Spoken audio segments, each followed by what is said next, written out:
What's up, guys? I wanted to share a superior technique that can help put people's overspending in check. More importantly, to reset the priority between wants and needs.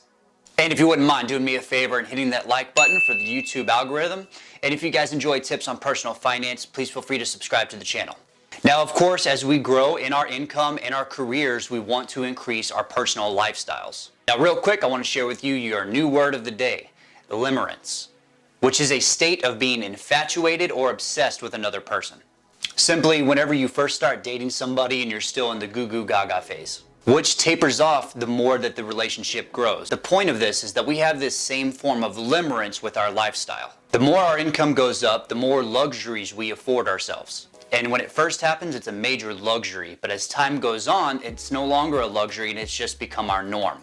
We are constantly perpetuated to believe that we need to buy happiness. So here are a couple tips to reset your finances and prioritize between your wants and your needs.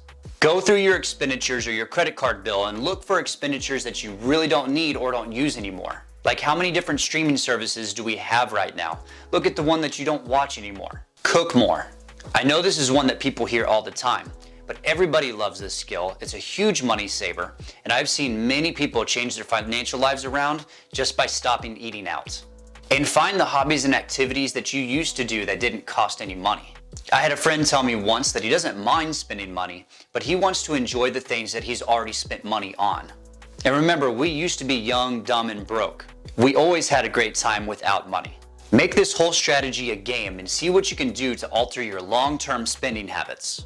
A recommended strategy is to pick 1 month out of the year and act a little more broke to reset your finances between your wants and your needs. And January is a perfect month. It's right after all the expenses of December, which is also a resolution season. When everybody's trying to lose weight, you can lose expenses. Thank you guys for watching the video. As always, don't forget to make good financial decisions, subscribe to the channel, and I will see you guys next time.